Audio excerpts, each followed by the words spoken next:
I realized something was wrong the first night I slept there. The house breathed in time with me.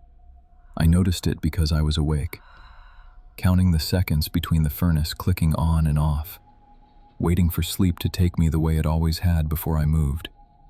The sound wasn't loud. It wasn't dramatic. It was just there.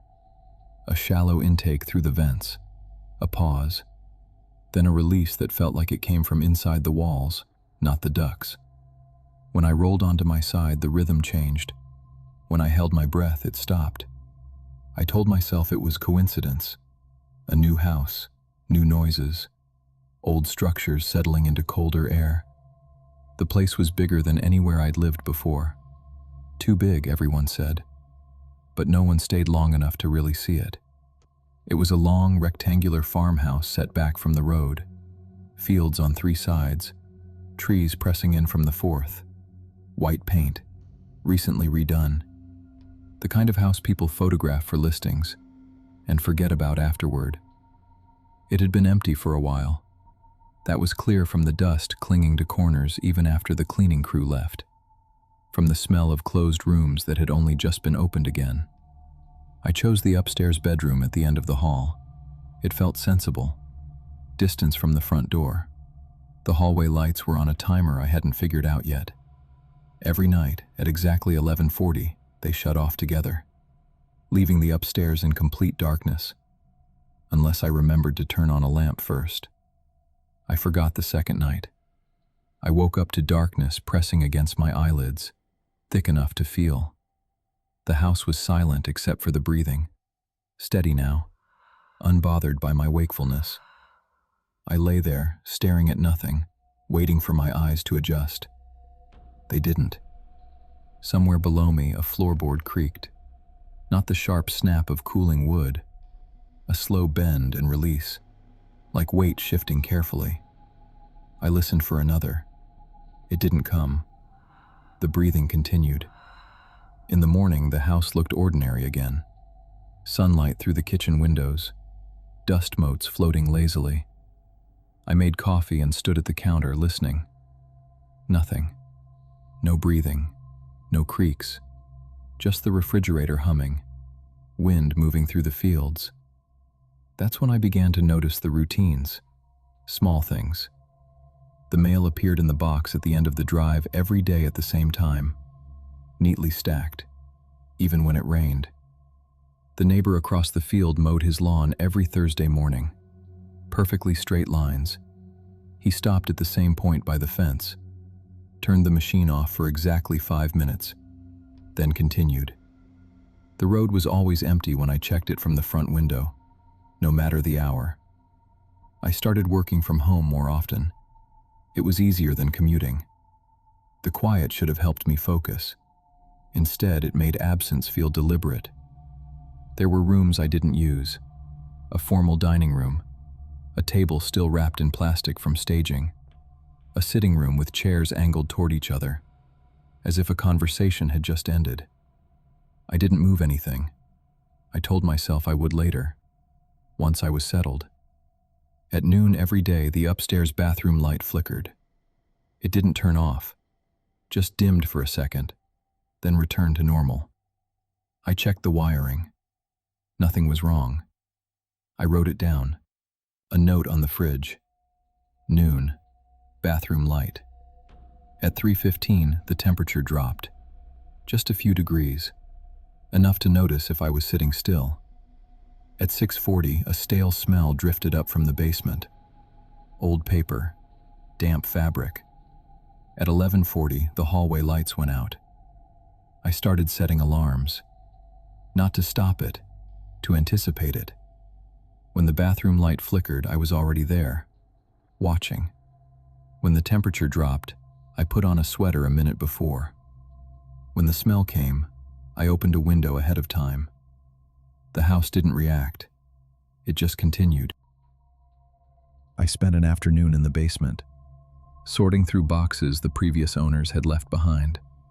All carefully labeled, all in the same handwriting. Kitchen, linens, records, seasonal. Inside, everything was neat, impersonal. No photographs, No letters.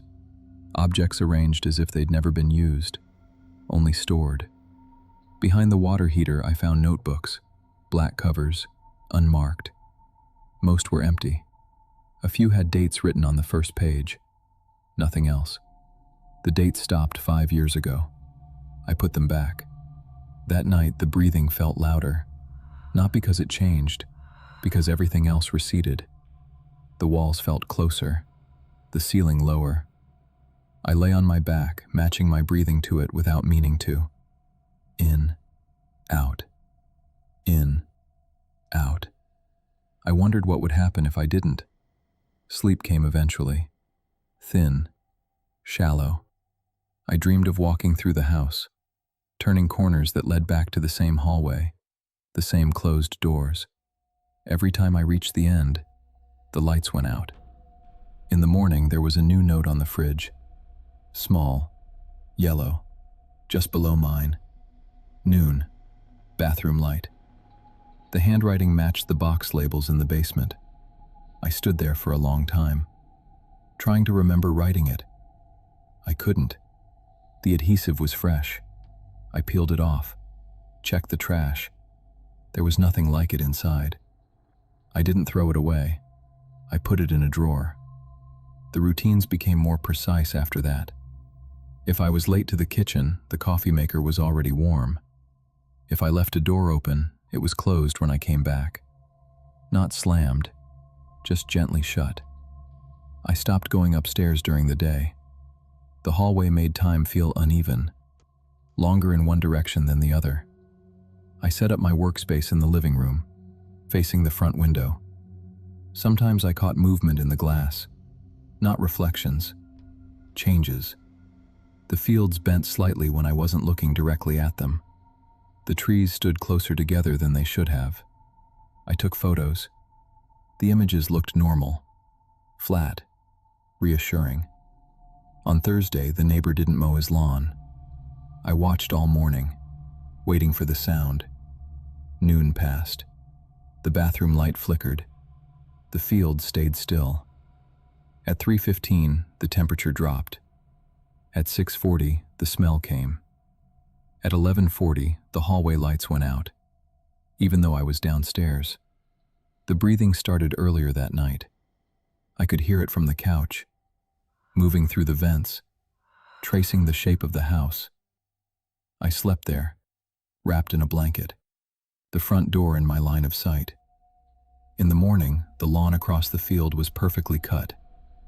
I began to feel known, not watched, anticipated. The house adjusted itself around me. A chair angled differently. A window cracked just enough. The thermostat nudged to a temperature I preferred. I tried to disrupt it, stayed up past midnight. The lights went out anyway. I skipped meals. The smell still came. I left the house for an entire day. When I returned, the porch light was on. The breathing started as soon as I closed the door. I stopped writing things down. The notes appeared regardless. They changed, not adding new routines, refining the old ones. Noon, bathroom light. Slight delay acceptable. 3:15, temperature adjustment. Do not override. 11:40, lights. I didn't know who they were for. The notebooks in the basement were gone. In their place was one. Open. The date was today's. The house felt smaller after that. Not physically, conceptually. Fewer paths through it. Fewer choices. My days narrowed to the space between routines. My nights stretched thin, filled with listening. I stopped calling people. There was nothing to say. I stopped opening the curtains. The fields didn't change anymore. The breathing matched me perfectly now. Sometimes I wake up just before the hallway lights go out. I lie there, waiting for the click, feeling the house settle around me. I don't try to stop it anymore. There's no point. In the mornings, I make coffee. At noon, the light flickers. At 3:15, I put on a sweater. At 6:40, I open a window. At 11:40, the dark comes. The notes keep appearing. I don't read them all. The house breathes. I breathe. I don't remember what it was like before.